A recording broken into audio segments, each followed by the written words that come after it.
All right, hello everyone. I am live. Welcome back to my channel.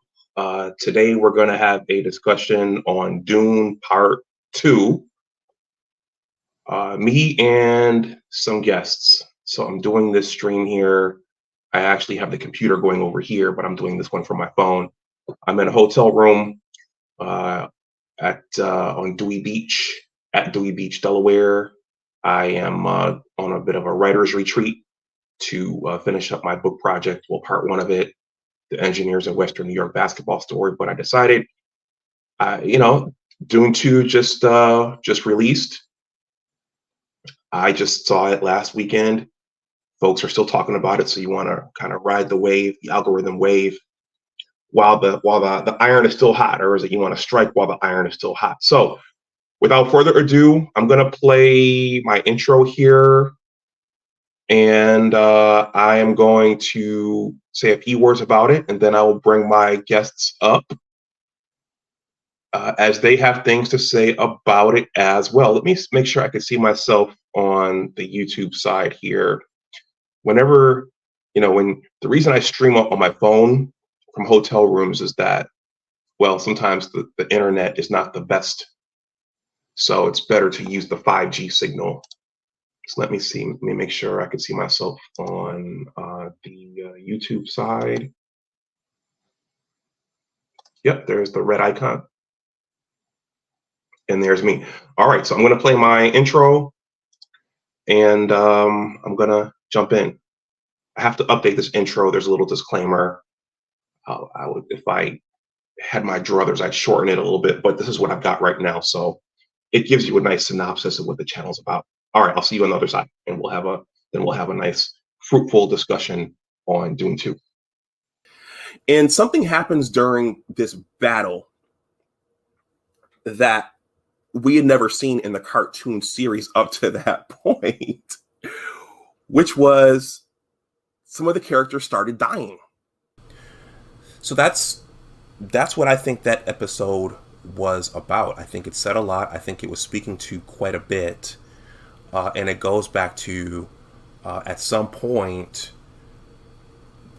can a population of people based upon race, can they eventually come together and stop the fighting and stop discriminating against one another? And so they get into this dialogue where Sal says, look, this is my pizzeria. If you want to have your own pizzeria, you can get your own pizzeria. But for now, in Sal's, there are only Italians up on the wall. Hierarchies, distinct classes, distinct sects of people. Sex, S-E-C-T-S, not S-E-X.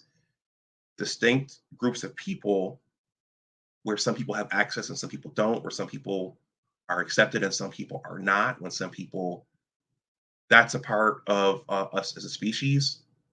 That's a part of us as a race. And it's always been there, even if nobody's talking about it. Instead, bigoted anti-hero Archie, played by Carol O'Connor, and his dingbat wife Edith, played by Jean Stapleton, along with their rebelliously progressive daughter Gloria, Sally Struthers, and son-in-law Mike, i.e. Meathead, Rob Reiner, mined comedy gold out of hot-button subjects such as racism, rape, immigration, gun control, and homophobia. But Lieutenant Savick wanted to do everything by the book. She knew all the regulations, she knew all the rules, and she knew all of the standard operating procedures for Starfleet. Welcome to Big Discussions 76, Entertainment and Media. Here I discuss media of all kinds, movies, TV shows, favorite characters, book readings, retrospectives, sometimes music, all media, all of it.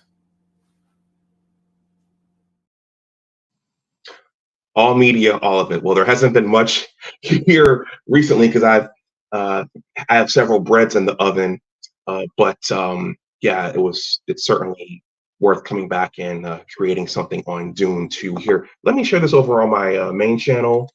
so that folks know that Artisan is over here with me, uh, chopping it up about Dune. Artisan has his own show, which he does weekly, where he expresses his love for geekdom and those kinds of things. So let me share this over here, and then I will jump in. I promise. Okay. Thank you for those likes thus far. Whoever gave me those likes, let me just be really quick here. Let's see.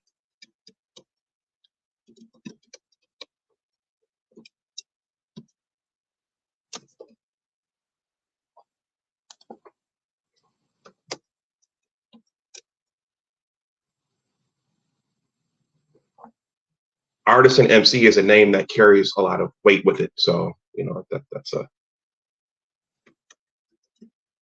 joining me along with a few others.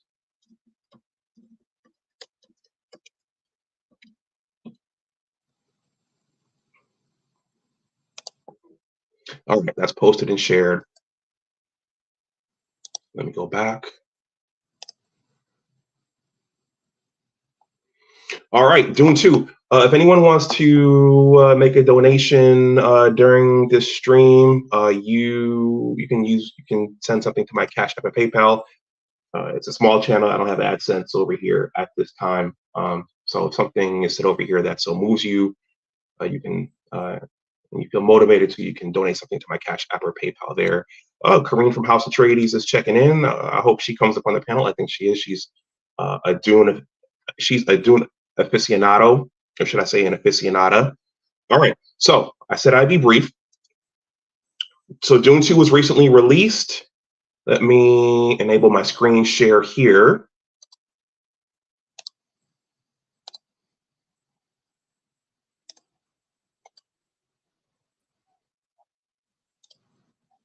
Okay, that's the cast. Dune 2 was recently released. This is the embed.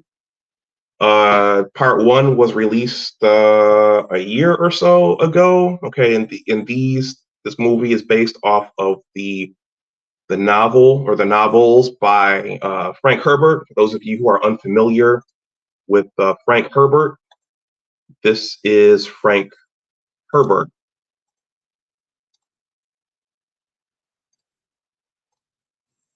All right.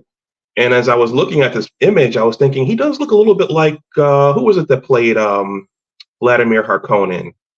Baron Harkonnen, Stellan Skarsgård. He looks a little bit like that gentleman.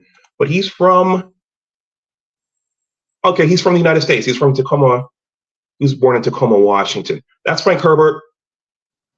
There are 6 books. I read one of them. So I think Kareen has read the rest of the series. Artisan may have as well. So my base knowledge of this IP is admittedly limited. But the movie. So I'm going to sprint through this so I could bring everybody else up. When I was watching the movie was good. I was entertained for that 2.5 to 3 hours. As I was watching this one versus the first one, I was really thinking messianic figure. I was thinking about Jesus. Sometimes art imitates life and it's based upon things in this world. So I'm certain that, and you guys can correct me when you come up, this was in large part based upon Jesus. I mean, not so much from the religious standpoint, but a messianic figure, someone who's coming forth to lead us. The Muad'Dib, the Lisan al-Gaib. I kept looking at this, and I really thought that they were emphasizing that aspect of the story in this movie. And as I was looking at this as well, and I was thinking, okay, well, I definitely see how this influenced something like The Matrix, because The Matrix was based upon a messianic figure who was going to come forth and change things or make things right with the world. I was thinking as I was watching the movie, I was thinking about all the IPs that this probably influenced. I just mentioned one, The Matrix. Star Wars, George Lucas pulled from this to create Star Wars.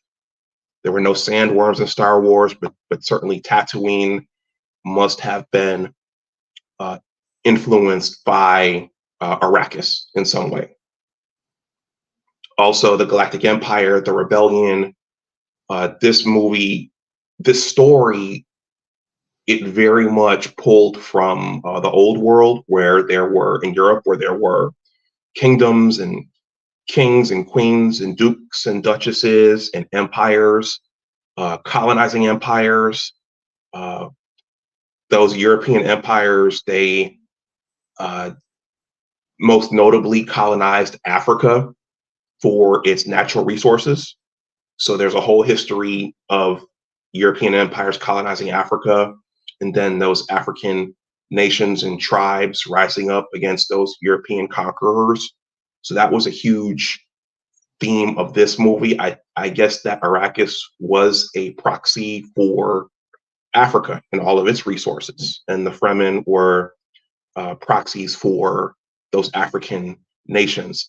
This probably influenced the Game of Thrones series in certain ways, because that series was all about kingdoms and bloodlines and battles for power and dominion over a land or lands. So those are all things that I thought about when I watched this movie. I only read one of the books. I read the first book, so the ending was kind of interesting to me. Kareem probably has stuff to say about this. The love triangle between Paul Atreides, or should I say Usul, or the Muad'Dib, or the Lisan al-Gaib. The love triangle between Paul, Chani, and Princess Irulan. Okay, so at the end of the movie, you could see that Chani stormed off, and she was summoning a worm and to take her away. So she didn't feel too good about Paul choosing Princess Irulan. Of course, I mean, she was in love with him, so she wouldn't. But I just was not as familiar with the IP to know that little twist on the story at the end. So other content creators have stated that there's going to be a third movie. There probably will be, because it looked like there was more that was going to be done. And so, yeah, so I thought it was good. I was entertained, wasn't disappointed. I didn't go in with high expectations, but it wasn't a movie that I'd run back and see 3 to 4 times, like Avengers Endgame or something like that. So with that, I'm going to bring up my guests. I promised I'd be short. See, I was short this time. So I'm going to bring up my guests, and we're going to have a little discussion on Dune Part Two, and I'll bring them up in the order in which they entered into the studio. I think Artisan beat my brother up by just a few seconds, so I'll bring my brother's laughing backstage. So I'll bring Artisan up first, and then I'll bring my brother up. By the way, bro, Artisan said he enjoys hearing us talk about stuff, and he enjoys hearing us geek out. So Artisan mentioned that to me early on. So and Karina's backstage as well, so I'll bring Karina up. So I will. Wow, Artisan's got a blade. So these are my panelists for today. Welcome, everyone. Thank you for having me. Thanks for having me, bro. Bro, I think you're muted. Yeah, I'm all kind of low. Hi guys, I might have an echo because I'm outside, so bear with me. Karina Tretis. Good morning. Hello, you can hear me? I can hear you a little bit, Karine. Reading them all of them kind of low. See if it's the settings for their particular windows. Yeah, I'm outside, so there might be some issues. Sorry. Don't be talking in hushed tones about your geekness, girl.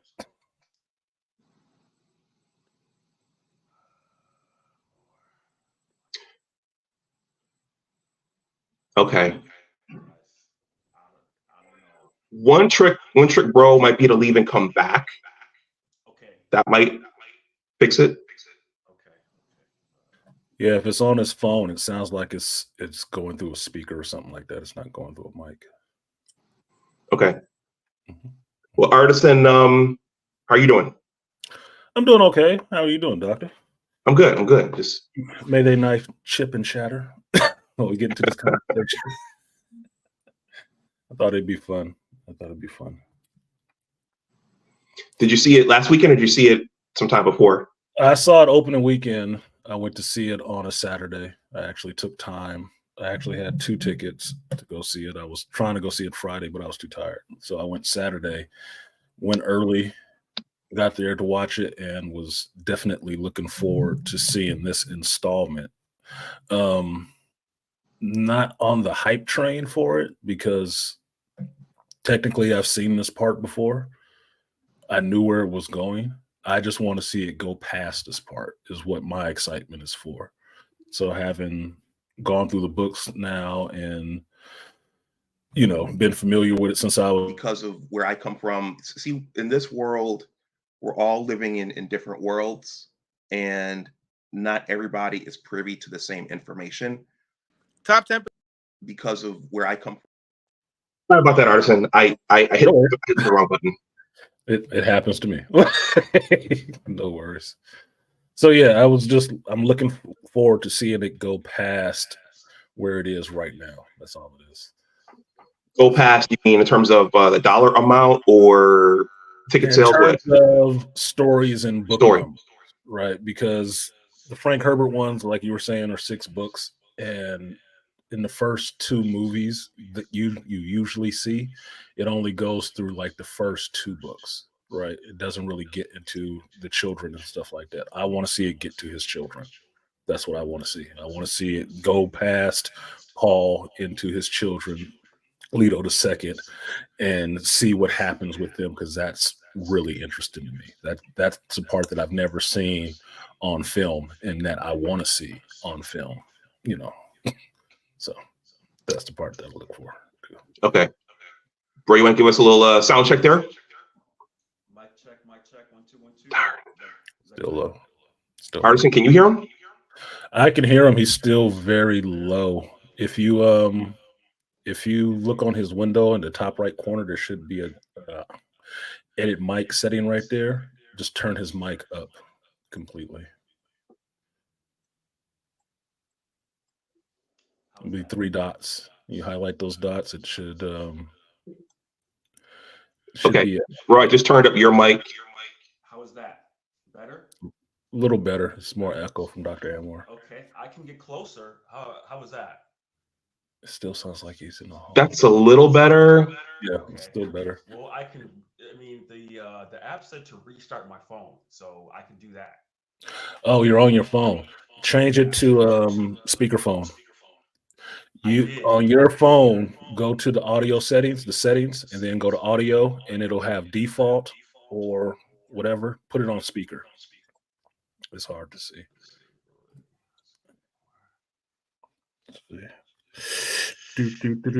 Sorry about that. Just trying to help Doc. I appreciate that. I'm learning something here. I didn't know that you could do this. Yeah, because I stream through my phone a lot, so I always end up having to go back and forth between how the phone reads it and which mic it uses, especially on StreamYards.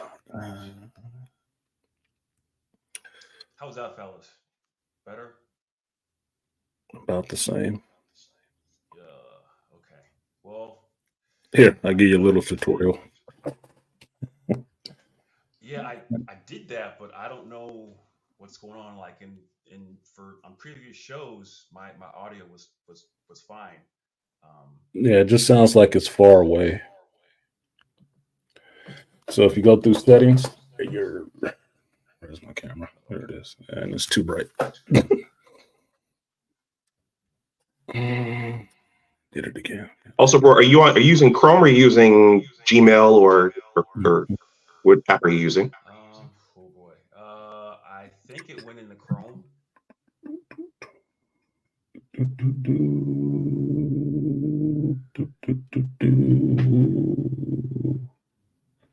Because these things tend to work better with Chrome. Yeah. Now you can even see it. Did all that, Artisan, and it Yep. So yeah, it's probably just the way it's connecting on your phone. Usually it defaults through the receiver like you're talking on a regular call, and you have to switch it to connect through Bluetooth or speakerphone. Okay. Then it'll take in more sound as opposed to you being close to the thing. Well, my phone has been acting up lately. I mean, I can very much just turn it completely off and just come back in. Earpiece?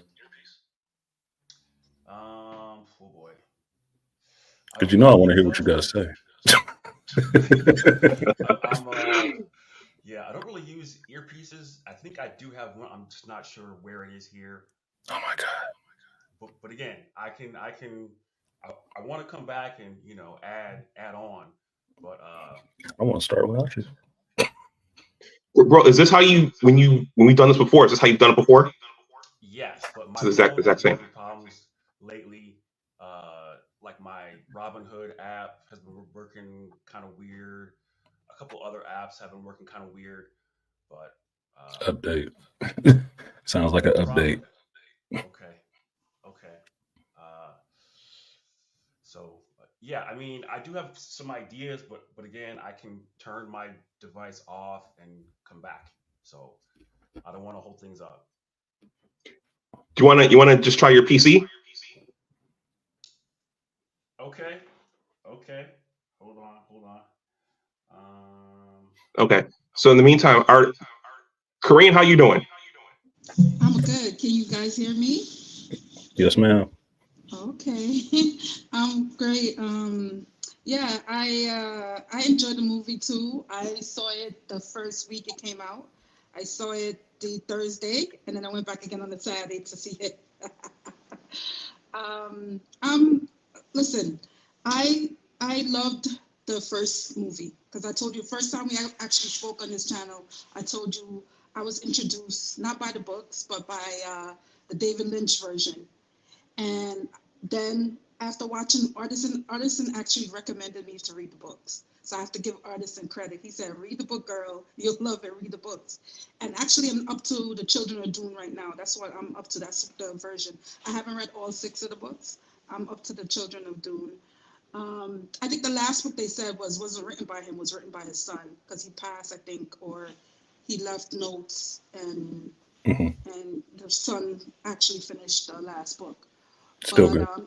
yeah, the movie, I loved it. I love the actually seeing it on screen. The actual what they call it, or cinematography. Great. I loved how they really, you tell that they put work into it, and I love watching it. The epicness of it. I love that. I love those big epic movies. Always did. Actually, last year when The Empire Strikes Back came back out, I went to the movie theaters and watched it again because I love watching those type of movies on screen. I told you I had, some thing he was off, he wasn't 100% by the book, and nothing really is. Adaptation is not really 100% of the book, so I understand some of the changes. I don't think there was a love triangle. There was no love triangle. It was just a lot of people online are saying this was a love triangle. Why? No, there's no love triangle. He did it. It's a political marriage, and it was a political marriage. So, but Because they didn't read the books, Kareem. What happened? I said because they didn't read the books. Okay, that part. A lot of people say that online though. They was like, "Oh, how could he do this?" Da, da, da. I'm like, "Dog, this is what they used to do. Imperial homes. They queens and kings. Hello, they form alliance. They married into each other. A princess is a pawn. Like we all know this. Princes are pawns. They get married to whoever their family want them to marry for political alliances. Anyway, but the movie was great. I did enjoy it, and I'm looking forward to the third part because there's definitely going to be a third part. I'm looking forward to see how he does it. I think he's a fan of the book, and I think he really put a lot into it. And it's a good movie. It's very good. Okay. Yeah, he So- is. Go ahead. Sorry. So Kareem, since you're actually you and Artisan are Dune scholars here, in the books, did Shani, was she skeptical of the prophecy that he was the Muad'Dib? Because in the movie they really played that up. She wasn't really buying into him being the messianic figure. Not as much. Chani, so for everybody who doesn't know that didn't read the books, Chani is actually the daughter of Liet, and Liet Kynes was the imperial ecologist, right?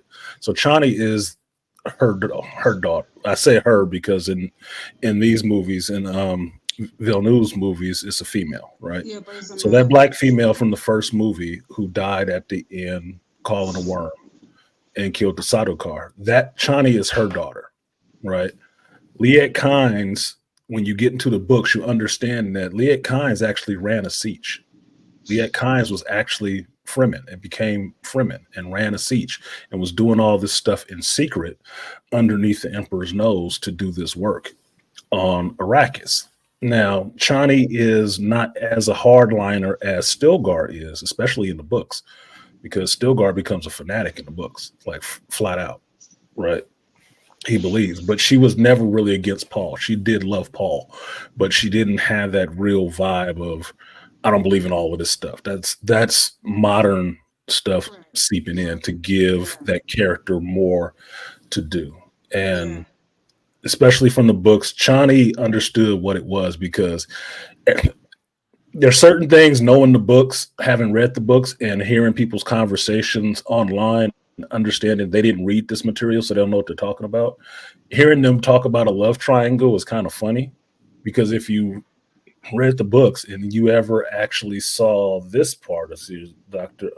Or you can show this version of Dune that came out in 2000, you'll find out Paul don't love nothing about Erlan. He don't love Erlan at all. Right. She is there as a figurehead for that situation so he can be emperor. He don't give a damn about her, really. Right. He don't touch her. He don't sleep with her. Chani is his woman. Yeah. Chani know it too. You're right. So, sorry. Yeah. Mm-hmm. Listen, you're so right. Erlan knows it too. Erlan knows Paul ain't interested in her. He tells her flat out, "You'll never have me. This is my wife." And this version is actually better to me, in my opinion. It's just not as cinematic. Like the money that's into the current one is way better. Like on screen, the way it looks is better visually. This one looks better. But this Dune is an actual better version of Dune, in my opinion. Yeah, that one, the Sci-Fi Channel's miniseries of Dune, that was the most accurate until Denis Villeneuve's version came out. That was the most accurate. That was the most accurate to the book, down to the still suits, how they looked and stuff like that. That was the most accurate. And they ended up doing 2 miniseries on that one, Dune and Children of Dune. So they went past what David Lynch's movie initially did, which just covered 2 books. And they went into the 3rd book, introducing his children and stuff like that. So that was more fun. So I'm wanting to see that live action treatment given, a big screen treatment given to those other books, so you can see the progression of this story, because it is a progression. It progresses. It's a lot of more stuff in there that's more fun than just you learn how to ride a worm. It's better shit than that. There's better stuff than that coming. Like, let's get to it. So. Okay, bro, you want to say something? Amal has arrived. How's my audio? Can Better. you guys hear me? Yes. Perfect. Better. You got the lens flare on the head too. Yeah, I'm. It's cinematic. He over there cinematic. My lighting looked better on my phone, but I mean, obviously, I didn't read the books. I did see the 1984 movie, so amongst people that read the books, I'm just going to tread very, very carefully. I would say that the second movie was good. It was a war movie. I think the first movie drew you into Denis' vision for Frank Herbert's Dune. For the second film, I would say I wish I saw more of that anti-gravity technology that you saw in that first scene where the Harkonnen were jumping up that mountain. That looked really cool. I don't know why they didn't come back to that. I would also add that for the character Fade Routha, as when he was introduced, I felt as though he didn't have the skills to deal with Paul at all. Because in the first film, you got to see how much Paul had learned, that everyone around him was a teacher, right? So when they show you Fade Routha in the second film, he's going into a gladiator arena with opponents who are drugged. And I'm like, well, come on now, wait a minute. Paul didn't fight anybody who was drugged, okay? And I think Fade Routha really needed one of those anti-gravity belts. Just give him something that would have given him a chance against Paul. By the time we got to that final scene, I knew, I mean, having seen the 84 movie, I knew how that fight ended. But I just needed Fade Routha to be able to have done something or displayed something that separated him from the other Harkonnen, and also would have given him a step on Paul. And last but not least, this is a little bit of it. Maybe this is addressed in the books, but those worm riding scenes were amazing. I've got one question. How do you get off those things once they're moving, right? They showed you the mounting scenes, which were really cool, right? And in Paul's first ride, toward the end of that scene, there was a first person perspective of the worm crashing through sand dunes. But then toward the end of that scene, you could see the worm actually tilted up and decided to ride over a dune. And I thought, man, that looked really cool. But still, when they show the group rides, I'm just wondering, how do all those people, like, if it's just me, I'm gonna figure out a way to get off those things look like trains and roller coasters, right? So if you're going to jump onto a moving roller coaster or to a moving train, you have an idea. But, with those worms displacing so much sand, how do you jump off and survive? That's, from a newbie, from a novice, looking in, not having read the books, that would be my one offering. Well, I can answer that one for you. Okay. I can answer the question and give you some homework too. The homework is go back and watch the David Lynch version. If you can find it, watch the director's cut, because they'll explain more about the worm riding part, and that's actually from the book, right? Basically, the easy way to explain how they get off the worm, think of the worm as a shark or a whale, right? They undulate through the sand, right? So to get off, you basically get off of them, unhook yourself while they're going down, and jump off onto the sand. So you either bring them to a stop completely and you have to climb down because some of these motherfuckers are big, or you get off when they're going back under, because that's basically how they move. They move like whales in sand. So, and the smaller ones are easier to ride, but they tire out quicker. So you can get off them easier than the one Paul called, which is like another, like Dr. Anwar was mentioned, another messianic moment. He called one of the biggest worms they've ever seen, the Fremen have even ever seen. So him being on that worm is significant. Like Jesus, he called Moby Dick. he called a blue whale, basically. And that's not what usually happens, but that's what happened with him. So he got one of the biggest ones they've ever seen. That's why they were all shocked. Like, he called a great one. Like, yeah, he did. Hey guys, I just found something. Thank you. Mm-hmm. Did James Cameron in Avatar, did he steal that for the first Avatar movie? when Jake Sully has to learn how to ride those creatures, and then he calls the biggest. He tames the biggest. Oh, yes. Yeah. So everybody borrows or imitates or adapts each I other, would. so, Yep, I would say that I like James Cameron, but James Cameron pilfered a lot to make the Avatar movie, including the name. So Yes. it might have happened. He took bits and pieces. I mean, he took bits and pieces of things.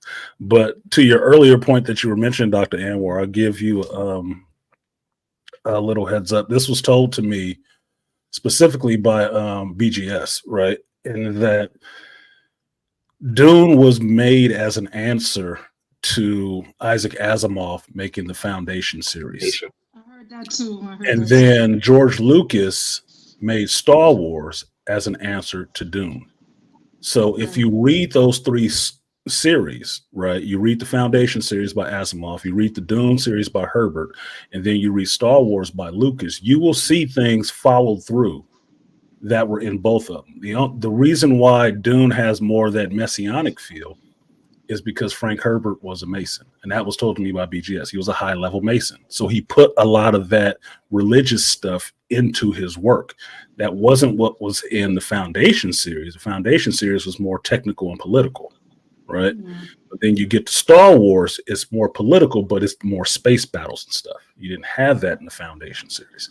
So these characters kind of are responding to each other, and they're similar in some ways, but Dune took it a different bit further of what the Empire actually was. There's an empire in the Foundation series, but it's failing.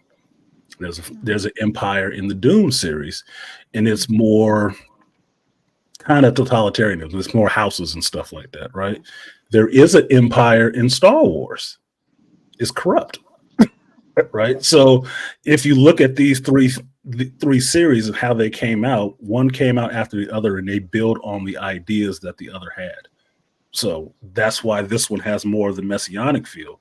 Star Wars has a messianic feel, but to me, there's really no difference between a Jedi and a Bene Gesserit. There is no difference because they operate the same way. Right. I think too with Dune, they actually introduced the thing of genetic selection. The selection thing. I think in Dune 2, I see that he did have more religious, because I didn't only see the Masonic, I saw a bit of the Arab Muslim culture with the Fremen. I see with the Jesuits are kind of Catholic, a bit Catholic side, a little bit.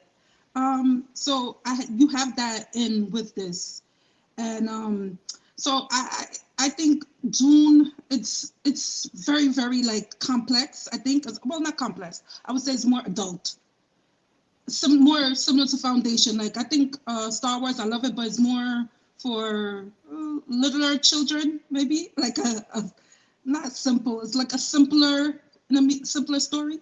Where Dune is a little bit more complex, like Foundation. That's my opinion. Yeah, it's definitely a what I would consider East meets West religion story in Dune. There's more religious overtones into it, and one of the things that you hear Paul talking about most of the time, he's not religious like that. He doesn't believe this. This was all manipulation played on the people. That's all it was, and he knows it. But he has to use it in a sense to get the political backing he needs to avenge his house and his father and what was done to them. So he uses it. It just turns out that he ends up being, yes, he does end up becoming this Jesus figure, whatever you want to call him. He does end up becoming the one. He didn't think he was necessarily, but he uses this story that the Bene Gesserits put there because they want this person to come forth. And he just ended up being that person. He just ended up being that guy. But he didn't believe in all that shit. He didn't even like it. But he used it. It was a tool that was there to be used. He picked it up and used it for what its intended purpose was, to defeat the Harkonnens and avenge his house. Okay. For the record, everyone, I think when we reference Star Wars, we're talking about George Lucas Star Wars, not Kathleen Kennedy, Bob Iger Star Wars. Never. Oh my God. It's too early for me to start drinking alcohol. Stop mentioning that name. All right. The master teacher is in the house. Thank you for stopping through, Master Teacher. And your name was mentioned a few minutes ago for explaining Frank Herbert's religious affiliations. Yes, it was. It's BGS and Grinch were the ones that got me to actually go back and read the rest of the book series. And before this Dune Part 1 came out, that's what I did. That's exactly what I did. And I was not disappointed. That's why I always give them that credit for that shit. Because like you, Dr. Anwar, I might have read the first book. I didn't understand for a while that there was more books after that. And then when I found out there were more books, I'd heard some negative things about the son picking up the mantle and writing, right? But Grinch was the first person who told me, no, these are good, and these are why they are good. He could contrast the two styles because he read all the books. Yeah. I'm like, well, I'm sold. Let me read that. And sure enough, that's what I saw. Like, dude, I'm excited about all the rest of this. This is actually really cool. Where's the rest of this? Who can make the rest of this? Can they make this? They should be able to make this. I want to see this. I also have to say too about Dune, what I found too with the like how in Europe all the families are related, basically the royal families, all of them are cousins. You notice that Paul is really related to Harkonnen because his mother was Harkonnen's daughter. So yeah, it's just so like he really did his history. This is really based on a lot of historical things that's going on in our world. So that's why I liked it. I think it's one of the best properties. Ask about another parallel there that kind of dawned on me. It's not the same, but did George Lucas take that too, making Vader Luke's father? Because I mean, Baron Harkonnen was not Paul's father, but he was. You find out, okay, they're related. Yeah, his grandfather. There's twins in the story too. There's twins in Dune as well. So there's a lot of similarities. They're twins. Yeah. Paul's children. Paul and Chani's children are twins. And they have like abilities. Yeah. And this is why I say I want to see the cinematic movies go past those books and get into his children, because the children part will be really interesting, or be more interesting than just Paul. Because if you put Star Wars into Dune, who is Paul? Paul's Luke. Paul's Luke Skywalker. He's a young child who walks into the desert, discovers all of this lineage and all the rest of this stuff, comes out a grown man. Because understand, even in Dune Part 2, Paul is not supposed to be really old. I think he's supposed to be like 18 or something. Yeah, he's 18 now. Yeah, but he's young. They were supposed to do a time jump, but they didn't really show it in this part. There's a time jump in the novels. Yeah, they didn't mark it, but it was like 2 or 3 years he was in the desert, learning the Fremen ways and stuff like that, and building his force as Usul, right? So he was messing with the Harkonnens for a while he was in the desert. So when he comes back out, it's not the same person that went in, so but he's actually really young and he's powerful, and they don't understand who this person is and why he's this strong. You find out. Okay, that makes sense, because it did seem pretty fast in the movie. Yeah. Yeah, they missed that point. They missed that point in the movies of just letting you know how much time had passed. And I think they do that. Sometimes movies do that and it messes it up a little bit, because they don't give you a marker of how much time has passed. And I think that was the show I was keep watching over and over again is Mr. and Mrs. Smith. They don't do that. They don't let you know how much time has passed. And I think it does a disservice, because it seems like everything is really condensed and happening all at the same time, same week. But it's actually months that have gone by. But they don't specifically say that, so you don't know how much time has passed. And you don't really see it either, because they don't show her. They show her pregnant, but they don't show her big, like she's not heavily pregnant. So you're not really aware of how long much it is. time Yeah. And she basically, by this time that he's him and the emperor's thing, they should already have the baby. The girl is like 2 or 3. Yeah, Ali is born. Yeah, Ali is born, so or supposed to be born already. I think that's what I didn't like in the movie, because a lot of people were confused by that. But like I said, I already told you in the text that that part kind of messed it up for me a little bit. Yeah, I wanted to see Alia there because it was important to have her there, and even in the books, I believe she was there. So having her not born at this time was kind of like, I like the idea that the baby is talking to the mother in the womb and talking through the mother from the womb. That was creepier. I was like, yeah, that makes it more interesting actually, because that part is not in the book. But she should have been born already, because she's the one who divulges all this stuff about the Baron being an uncle and stuff like that, because Paul's sister that Jessica is pregnant with ends up being born with all these Reverend Mother powers. So she comes in like a Grand Master in the Jedi Order. She comes out like that, out the womb, like just knowing stuff, everything. Like she basically, put it this way, she came out like the Avatar. That's the easiest way to understand it. She's connected to every other Reverend Mother. She knows all the secrets. She knows everybody's business, and she's a little child trained as a Fremen. So she's a complete murderer. Like, that's a problem. That's why she's psychotic. Yeah, that's why she's psychotic, because just like so much information for someone that's so young that don't know how to like go through life and know how to like retain all that. It's too much for her. That's why she's so crazy in the books. Yeah. And that's what that was another misstep from the movie, is that they called the Reverend Mother called Paul an abomination. Paul's not the abomination. The abomination is Alia. Alia is the abomination, because she's not supposed to have that much power at that young of an age. But if you've ever watched anime, you already know.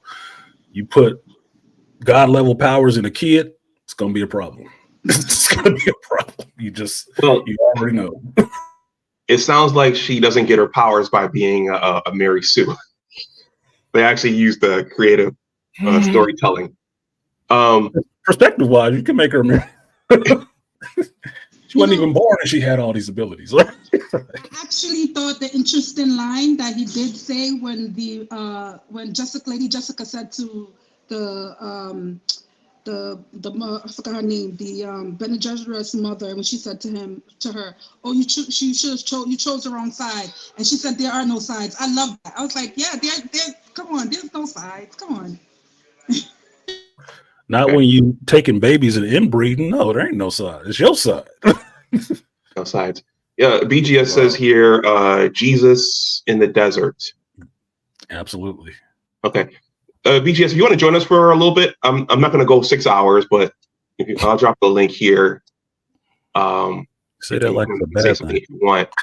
I noticed. I noticed in the movie you guys mentioned Fade Rautha. He had to do the same ritual that Paul did, where you stick your hand in the thing and the poison right there, because I can't think of the Bene Gesserit's name, but she impregnated herself from Fade Rautha. So they were going to create a whole separate line. Yeah, Lady Fenric. So here's the thing that's in the movie that people don't catch if they haven't read the books. The Bene Gesserits manipulate bloodlines, right? They manipulate bloodlines because they're trying to create the Kwisatz Haderach that they can control, right? Jessica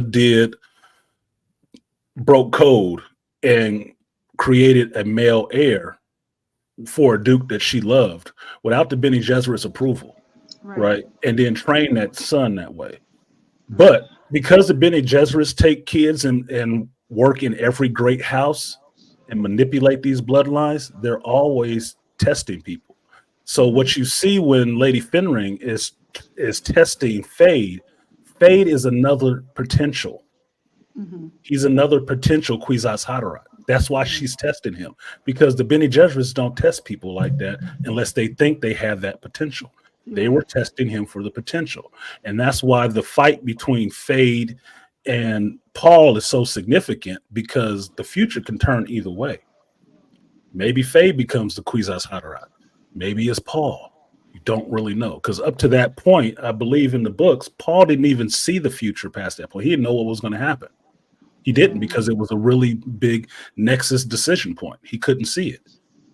But so that's why the fight is so much more played up. It's like it can go either way, because this dude right here waiting in the wings, they were working with the Harkonnens just like they were working with the Atreides. Maybe he gonna be the one. And that's why they tested him to see if they can control him, because Fade is a murderer. That stuff that you guys were talking about in the movie where they were showing that he was fighting all these games, but the opponents were drugged, that did a disservice to Fade. Fade didn't have to kill anybody who was drugged. Fade is a psychopath. He's a psychotic killer, yeah. He is a psychotic killer. He is a proficient killer. But he doesn't have Paul's kindness in any kind of way. He doesn't have that. So that's why that was such a bigger deal to have Fade and Paul meet each other and actually fight, because it's basically all the Bene Gesserits behind one person and then just Lady Jessica behind her son against, which one is going to win out for the future. Also, too, I think also it plays into how Paul was raised with the dad too, his father. See, that's I think he tried to use that too, because I think Faya was probably raised by a single parent. We bring that in. Well, yeah. What you see you see it even in the movie. If you're paying attention, you notice it, that the Harkonnens, there are not many Harkonnen women. Right. They're not. The Harkonnen women that they're usually slaves and abused and stuff like that. Right. Most of the Harkonnens are all dudes, right? So Harkonnens are really brutal.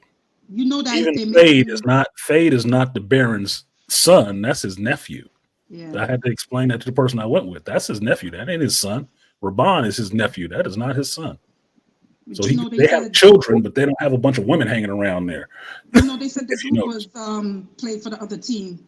You know that, right? In the book. Yeah, they go both. They go both ways. Yeah. Okay. We've been joined by the master teacher. I'm going to read this comment here. Let's see. Much like Neo in the Matrix. That's interesting, because if you were born like in the 90s and you have no knowledge of this, you would think that the Wachowski brothers came up with that. But yeah, it was borrowed from this. Well, I'll beat BGS to the punch in saying this, but Sister Sophia Stewart. She did right there. But those figures are replete with religious literature. So so they just borrowed from it, and Herbert borrowed from it. He borrowed from the Christian tradition, even with the Bene Gesserit, which is Catholic, which is the power behind the power in capitalism, right? They were at one time they were in all the royal houses on both sides, even east and west. Okay, and the Bene Gesserit, there is no side for them, right? They're always the power behind the power. Right. That's why the last line of the movie was pretty telling. He's good with that he did that in the last line. I like that. That's why I think he really loves this. You could tell that this director really put his heart and soul into this movie, and that's why I like it. I think he really did a good job in showing his, that he read it. Because some of these people who write these stories and stuff don't read it; they just do whatever, the way they feel. He said he's wanted to make this movie since he was 14 years old. So. Yeah, that was the interview when he did the first movie. It said that when he first read the book, he enjoyed it, and then so much that he just kept reading it over and over again, right? But when it came down to making this movie, he's one of the few directors that I've seen who's making a movie about a property that exists. He's sitting with the book on set. Yeah. He's going to the book on set while they're doing readings. Everything is coming straight from the book. He is a fan of the book, and he wants to make the book. He doesn't want to make my idea of what Herbert might have thought. No, he's making the book. It is there on deck. He forced the cast to read the book too. I don't know if that's true. That's what they said, but I don't know. You should. Yeah, that's one way to do it. But to me, that's where you see these projects that people actually have a passion for the actual material. It comes through in the work that they produce, because they understand it. and they put a lot of those other little smaller nuances in there that most people miss when it's just, a casual, Wikipedia search. Even down to the sandworms. Even down to the sandworms. Yeah. Because I can tell you this, that from knowing the books that go forward, how the sandworm look is how it looks is specific too. There's specificity in how the sandworms look when you get past the Children of Dune and get to the other books with his son, where you get to see sand trites and stuff like that and understand how they become sandworms. That plating and stuff like that is specific. There's a reason that they look the way they look. So to see a really big one, you understand what it means to see a huge worm. You understand what that means. Yep. Too, about the worms, when the lady, when they was going to create the water of life, I love that scene. That lady, the way she was walking and everything, that was done very well. I think you could see the love he had for this product in this movie. That was good. It came out good. That was good, Corinne, but you know what messed me up about that? When she first stepped out there, I don't know if I turned away from the screen for a second or what, but when she first walked out there into the sand and she's trying to grab that baby worm, right? I'm like, oh yeah, she's a martial artist. Oh no, she might be African or something like that. And then I'm looking at how big her calves is, and I'm like, okay, she might be a martial artist. I missed the fact until she came out the sand that she was actually a midget. I'm like, oh, she's short. That's why her legs so big. Okay, my bad. I missed that for some reason. It just threw me for a second. Like, why is she so much shorter than Rebecca Ferguson? Like, oh, she's a midget. Oh, okay. Well, that makes sense why she was moving like that. I thought she was just bow-legged a little bit from doing martial arts. Oh, she was. Well, that particular scene, that was something else that reminded me of Avatar 2 when she took the water of life from the worm. So there was that reminded me of them taking that liquid from the whale. Yeah. In Avatar 2. Yep. I want to throw this to my brother for a second. The fight scenes. My brother's pretty big on the fight scenes and the special effects. How'd you like the fight scenes in particular, that last fight between Paul and Feyd-Rautha? Anything? I was hoping to see a contrast in styles. I think I really enjoyed the scenes where the Fremen attacked the Harvesters, because you got to see how much faster they were moving than the Harkonnen in those heavy suits. I don't know why the Harkonnen didn't adopt a technology where they can move quickly, because those suits were actually hindering how fast they can move. Now, in terms of the Fremen sliding and then slicing calves and slicing thighs, super creative. Very much a guerrilla tactic. They're not trying to do anything fancy. They were slashing shins and calves, and then jamming poking ribs. You got to remember at that point. You got to remember the reason that the suits, that they have different types of suits, is because there's different types of warfare, right? Like the big suits actually to protect you against blasters, okay, not against swords and knives, okay. That's why. Not against the blade. The still suits will not protect you against a blaster. Okay, you're dead. Okay, but the big heavy plated suits will. Different kinds of warfare. That's why. The still suits are not to protect you against knives or guns or something like this. It's actually to keep you alive. So still suits will not protect you against anything. So that's why. Right. So the tactic is you have to be quicker. You have to be quicker. You have to be faster. You have to be quicker. Otherwise you're dead. Yeah. Yeah. And the points that you're picking out, how they went after Harkonnens and stuff like that. They're going after their soft spots, because where are the weak spots in, let's say, plate armor? Right. It's behind the knees, the Achilles tendons, all these spots where it bends is what you go after. Right. So it's easier to get a blade in there if you're not like the Fremen don't have a lot of blasters. Yeah. They just have their Chris knives, right? Yeah. So how do you get this into somewhere to do some damage to somebody? Right. That's in all this armor. You gotta get in closer. Exactly. You gotta get into these jointed spots. And you gotta be fast. Like that blade in there. And you gotta be faster. And you got to be faster. Yeah. And that's your advantage. So yeah, it was guerrilla tactics because popping up out the sand, I love seeing that.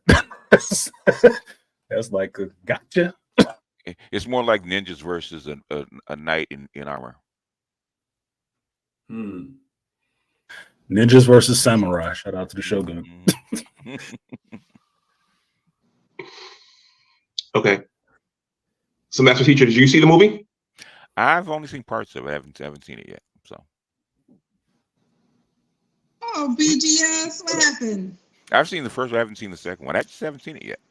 Oh, Man, you gotta take your grandsons, man. You enjoy it. You enjoy it. Well, it sounds like he knows all the source material cold turkey. So. Oh yeah. Well, I started reading. I first read it when I was 17. So yeah. Wow. I kind of. So guys, I have a question for those that have read the books. In the 1984 movie, it begins with an overview of that world and how they got to be in that future under those circumstances. They did speak about a sort of a robot Terminator apocalypse. Were there any other franchises that you can look to and say, okay, they went through their Terminator apocalypse and now they have these rules and this culture? Did they experience like a Hunger Games or like a Mad Max or an Atlas Shrugged? Like, what other types of things did they go through that we can look at and go, oh, they went through Hunger Games and now they're like this? Basically, it was a bloody civil war, more like the American Revolution more than anything else. But bloody civil war. Malaria jihad. Yeah, but the thing is, they still had their technology. They didn't get rid of all the tech. They just got rid of the tech that was the AI portion of the tech. So they had space travel. They had all the other components. Like the empire was built with things. It was actually built by AI and robots. Got to remember, they were slaves to the AI. So they weren't terminated. Oh. Yeah. Right. Yeah, it's more like the Matrix. Yeah, and it's analog technology, so it's not like the technology is not like AI. It's analog, like tools, like they just perform work. They can't think. So basically, what they made. That's why the mentats are important, because they made the mentats are the AI portion of the replacement. In other words, they train a human to think like a machine. Yeah, they got rid of the robots. This is where, to me, this is where the connection between the Foundation and Dune happens. The Foundation had a war with robots and stuff like that, so robots were kind of things that you didn't see anymore. Dune had it too. Before the Dune books, that the Butlerian Jihad and all the rest of that stuff goes into what happened with that war against the robots that they had. So everything came back really to just being humans. So what you see on Dune is the after effects of getting rid of, robots and all the rest of that stuff. And to me, that's the takeoff from Isaac Asimov. We don't have robots here. You went from a totalitarian mechanical universe back to the feudal exactly. Universe. So they went back. They went back to what they think human beings would actually form, which is a feudal society. Feudal imperialism. Right. So that's why you see technology there. There's technology there, but not everybody has it. Some of the great houses have it, but like the Fremen, they don't have a lot of that technology, even though they build technology, which is interesting. Makes them look like they Amish or something like that. Yeah, but it's bits and pieces, Yeah.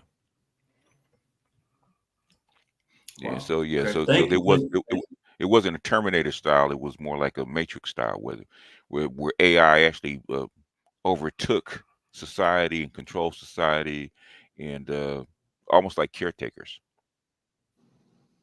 BGS, I have a question for you. You said you read it when you were 17. Was that a book you just picked up yourself, or was that being pushed in the education curriculum? It just happened where you see this, you in the library, you see this book and this hooded figure looking out on a desert, looking at sandworms. So what is this? Yeah, some of that original book art is really interesting. Yeah. It will sell you on the book, like, what is going on in this? I got to read this. 1960s AI art. Yeah. I mean, sci-fi art. Yeah. Yeah. Wow. And it's actually the book is actually written for young adults, for Mm-hmm. Paul's advantage. So Yep. it's not as he started writing, as the people got older, his writing started to be more complex for adults. But things in the beginning was actually written for young adults. Right. But you know Yeah. what, BGS? It seems more adult-like to me than you would say like Star Wars. It does. What I'm saying is if you read his first book, okay, Mhm. it's more geared toward, like say from 15 to say 25, okay. Yeah, young adult. A young adult. And then as the series advances, you can see the writings get older and older and older, right? As far as more complex, more mature, more in depth. His writing is more about the religion behind it and more the more philosophy behind it than the first book. First book gives you some of it, but it's more about adventure. It's more about destiny. It's more about Finding your path. finding your path. Is more about the hero's journey in the first book. Mhm. Okay, Exactly. and then the books after that's more about once the hero has emerged, about managing Right. a global society. How do you build one? How do you manage one? How do you keep the forces on either side and from fighting each other, even down to the Galactic society. well. It's when you Yeah, get to the third book, which is God Emperor of Dune, right? The whole society has been conquered, right? And he's running what they call an enforced peace under a dictator. Okay. In other words, that is the golden path, trying to get humanity back on track from fighting each other. And that's what he did for 3,000 years. Yeah. So it's more like what the United States wanted to be, right? The sole superpower to keep humanity intact and running, together. So. Okay. Was he trying to tell us something about having a forced dictator? Yeah, he Or was. should that go behind the wall? No. Yeah. Basically, what that is, depending on who you read, okay, capitalism and communism on both sides, they believe in the same thing. Eventually, that's going to have to happen where you have the state. Even now, the United States is really not individuals; it's really the state that decides how societies run as a group. So Yeah. yeah. Go ahead. No, I was just going to say I would agree there, because understanding that eventually you will get to that point where you have to have a dictator, you will also get to that point where the dictator has to be overthrown at some point. It's all a cyclical cycle. It is. Yeah. So you can be a dictator, but for how long? That's the time frame. And Paul in those books figures that out, what the time frame is going to be. Once you get to the Quasi Heteroc, right? Quasi Heteroc, basically, he's the one that's supposed to unite all the houses. That was the dream of the Bene Gesserit, and it wasn't Paul himself who was actually his son. Yep. Yeah, Leto the second, right? Leto the second. Yeah, Leto second, and it's done by force, Yeah, there's no revolution without blood. No. There is not one. And that's what if you read the books, I don't know if it was in the movies, but Paul is afraid of the blood that's going to be spilt. Yep. After this, in the book, he did. That's why I said this guy. You could tell this guy read the book. This guy really wanted to. He really knew the product, because some of these people, boy. Yeah, because even in the movie, the second one, BGS, they played it up a lot more. That Paul was afraid of taking the water. He knows what happens afterwards. He has enough of a vision to see what happens afterwards. He don't want that blood on his hands. He don't want all of that. Yeah. He does not. He absolutely refuses it at a point. Like, yeah, we're going to Siege de Boer. Yeah, well, I'm taking a left. Like, for real. Literally takes a left. Like, nope, I ain't going that way. Like, I really don't want to do that part. This part is going to be bloody. So he knows that it's not something that he just wants. It's not that he just wants this battle, this conflict, but at a point he has to step into his role in destiny. In destiny, much like Neo did in the third Matrix movie. Okay. Yep. That's black pill moment. It's the black pill moment. Okay. When you actually embrace the black pill. If you look at all the pills within Neo, right? Okay. He always refused he took them, but he refused to actually step into the role. Like in the first one, he wanted to know what the Matrix was, but when it came time to actually embrace it, he didn't want to embrace it. I don't want to be the one. I don't want to be the Neo in the Matrix. And when it came down to be the one, I don't want to be the one. Yep. He always embraced it in the next. They said in the book, billions and billions of people died, I think, or I forgot how much billions. Yeah, because it was galaxy wide. Yeah. It's this whole galaxy, right? And they had been fighting for 10,000 years. It's not like it just started yesterday. Yeah, exactly. It was already, spaceways full of blood already. Yeah. That's how the great houses became great houses. Warfare. Right. Yeah. I would say when you see this one, part 2, and it actually comes out on a streaming service, it would be ripe for esoteric review. It would be ripe for that shit. Wow. Because you can hear the reviews right now. People are seeing, it's just messianic and stuff like that. Yeah, but they don't get it because they didn't read the material. I saw Grasshopper. We have something in the works already. The reviews are so crazy. I'm sorry, Sifu. Though people see is what they see on screen too. When you see it on screen, this is based on whatever your politics is or whatever. This is what people are gonna see. So I could see why some people coming up with this love triangle thing and blah blah blah and all that. That's the cold part. There is no love triangle. I like Florence Pugh. She's cute as hell, but there ain't no love triangle. No, there never was. Yeah. He don't care about her at all. That's fucked up too. The thing is, this is the way it used to be in feudal times, right? For great houses, right? You took a wife to merge families. You didn't take a wife because you loved her. Right. The princess is a pawn. I keep telling people that. They don't want to hear that, but the princes are pawns. What I'm saying is they're not just pawns, they're political figures because it's more like acquisitions. Okay. I have to marry you. I have to marry you because you're the emperor's daughter because I'm the new emperor. Okay. Yeah. So I don't kill your daddy. Yeah. Yeah. So I have to combine all the houses. How do I do that? Yeah. It's consolidate. Sounds like Prince Charles and Lady Diana. Yeah. Right. Just like Baron Harkonnen did not like women. Okay, but the thing is, he had so he had to keep his bloodline going. So he took his brother's child. Yeah. Yeah. So he got Lady Jessica because he banged somebody once or twice, so they got his seed. Yeah. I guess he was, he said goes fluid. What's the word? Non-fluid? I forgot. He was not fluid. He was not fluid. He wasn't fluid. He was not fluid. He was strictly dickly. Yeah, he was. But he had somebody. He had to have sex with somebody to get Lady Jessica, though. She okay. In the book, she drugged him. Oh, maybe yeah. That's why he didn't know. He didn't know. Yes, that's true. Yes, I forgot that part. Yeah. Like the same thing that what's the name? Drake tried to keep people from doing, run away with seed. Run away with condom. So you will not fall for the Bene Gesserit tricks. Oh yeah, that is true. Yeah. Yeah, no. Yeah, that's exactly where they get the Jedi mind trick from the Bene Gesserit. Yeah. Oh wow. Yeah.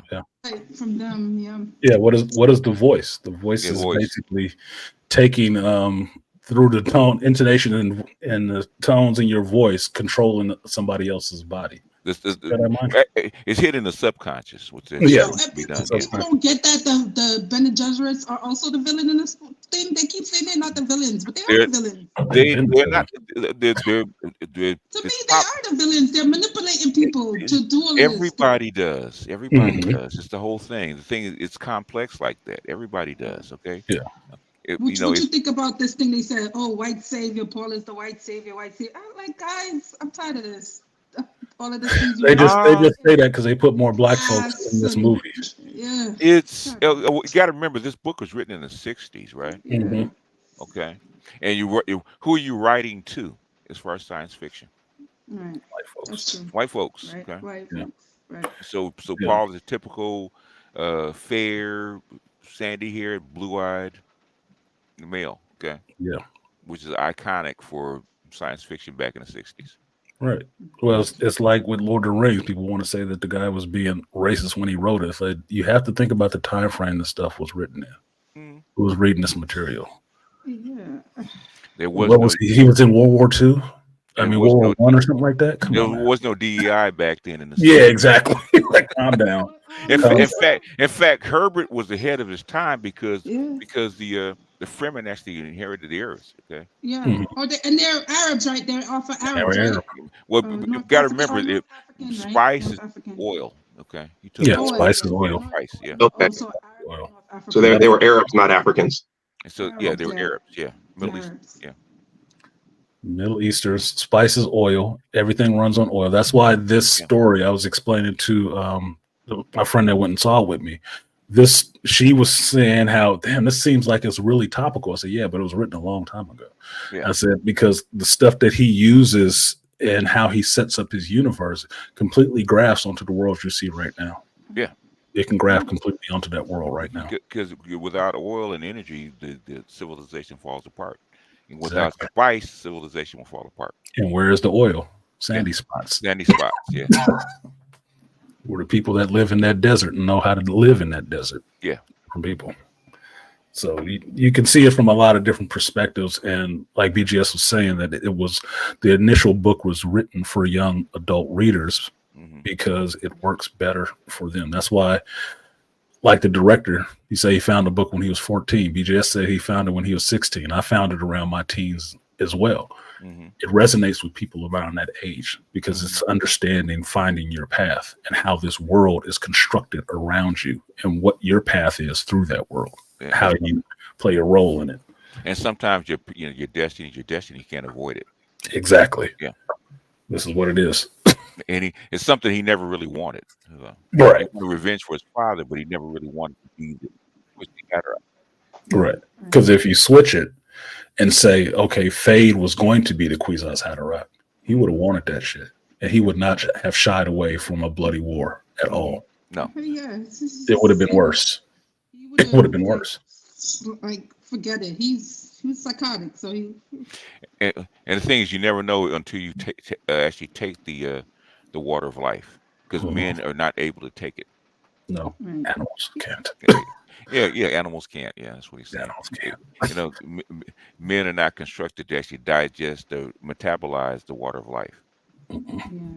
So in other words, what she said, many tried and many died.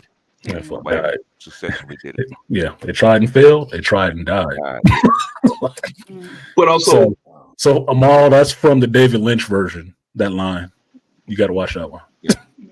Watch that. I saw that. I've seen that so many. Yeah. I grew up on the David Lynch version. Yeah. I grew up on watching. but it sounds like pregnant women weren't supposed to drink it either, right? No. Fremen drank a version of it, but it wasn't the purified version of it. So Yeah, and pregnant women, you were never supposed to drink it if you. No, you wouldn't. No. Hell no. You would cause an abomination into you. That's why Aaliyah came out crazy. Yeah. That's why. I mean, not crazy, but too much. She had too much information, too much knowledge, too much. In other words, she wasn't able to. Aaliyah wasn't able to control the personalities inside her. Right, because you're taking on all those past Bene Gesserit, past lives, all that past information, all those past people who have that power, and there's too many voices for a child to maintain. And with Aaliyah, since she took the water of life, basically, she had both sides of the lines, male and female, in past lives. So she was, Aaliyah is fun, tragic, but more fun. Yeah, more fun in a story sense to see what goes on with that character. Yeah, but she's kind of tragic, and even down to the point where men are mental, like the what you call it, the what do you call them, the navigators, or the masculine side of the Bene Gesserit. Okay, right, and they can see the future, and their mental and everything is mentalic, right? That's right. The guild navigators. The guild navigators, right? Whereas the female is genetic. Right. They learn through their past lives, genetically passed on through their past lives. So they start day one, and everything they know goes back to the past, where the navigators can actually predict the future. Right. And then there's the Mainly fulcrum. Then the fulcrum, which is the You see backwards and forwards. Forwards, right? Yeah. Okay. Well, I agree with you, Artist, and I hope they take it forward and we get to see what the sister is and does and all kinds of things. Sisters, If sisters and kids. Wilson does good, if Ferrero Wilson does well, they think because they like this girl. This Anna Taylor-Joy girl is an up and coming new star. They trying to push her. Trust me. Yeah, I'll say something about that too. About Anya Taylor-Joy being cast as Alia in that shit. Most people don't know who Alia was in the movie because they don't. You never see her face necessarily until you see it later on, and it's Anya Taylor-Joy.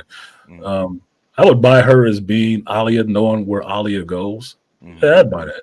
Yeah, I'd buy that for a minute. Because she's a good actress. I have to give her credit. She's a good enough actress. But she looks alien to me right now because she's so skinny right now. So her head looks really big and her eyes look really big. I was like, she's crazy. Yeah, I believe her being crazy. I totally believe that. Her eyes are way big already. They gonna make them blue too? Yeah, okay. Yeah, she could.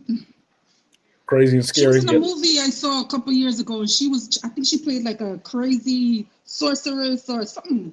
I don't remember the movie, and I was like, yeah, I believed it. Yeah, I believe it. So that was good casting to me on this. I know we talked a lot about the book and not enough about the movie, but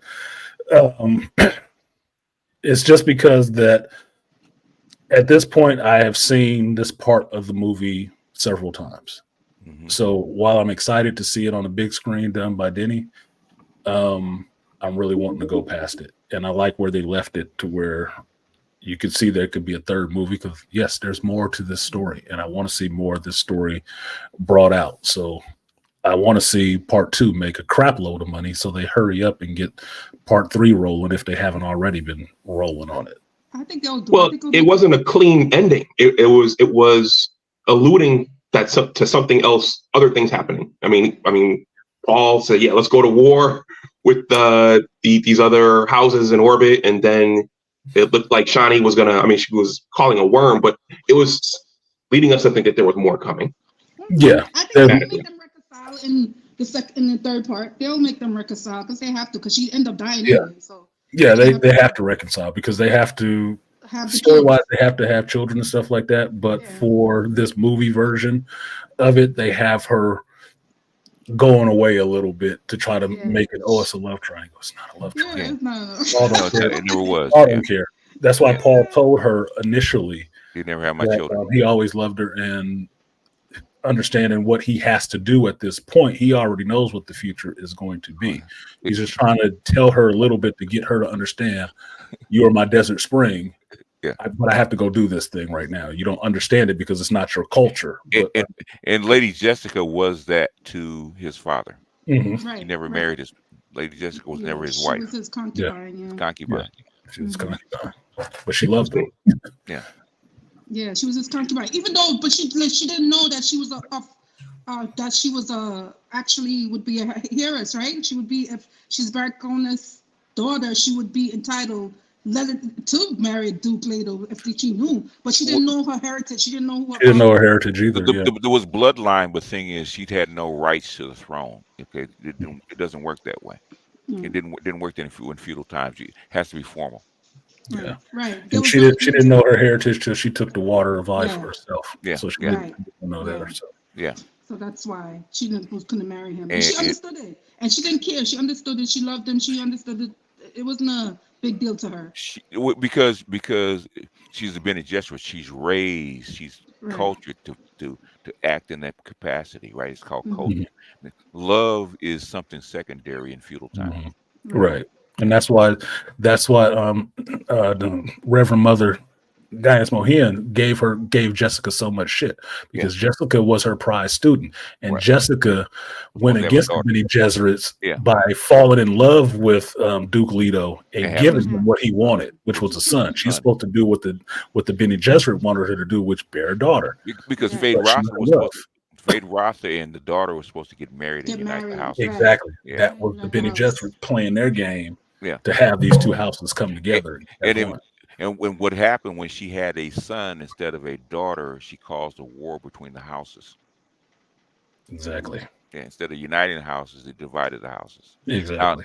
Because Fade Rotha and then Paul became, rival. Right. Yeah. They became rival. Okay. Look at Dr. Anwar. He's like, wow. Yeah. So everyone, I'm gonna hang on for another 30 minutes. Okay. I can't hang on for another 30 minutes. I want to ask. It's okay. Well, I'm gonna ask this question. I want to zoom out to 30,000 feet. So we have an IP here. The director stayed true to the source material. Mm-hmm. Okay, it looks like Disney is in full collapse. Are we gonna see the pendulum kind of swing back the other way in terms of movies?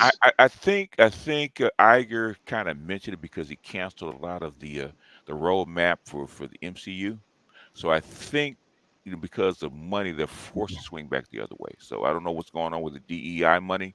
The thing is, all of a sudden, I think it's over with. So now they have to actually make things that people want.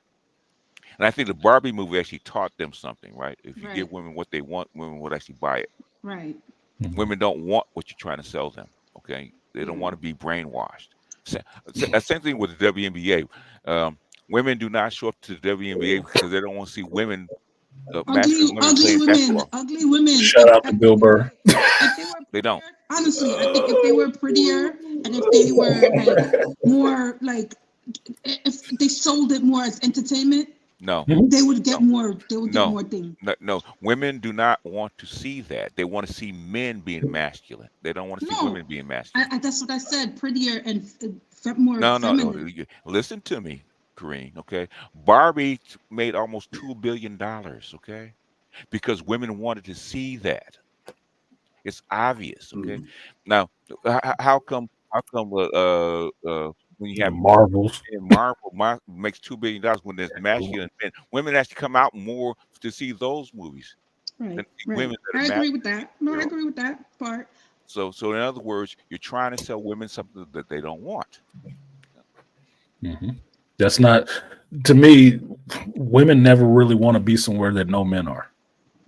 In my view, they don't.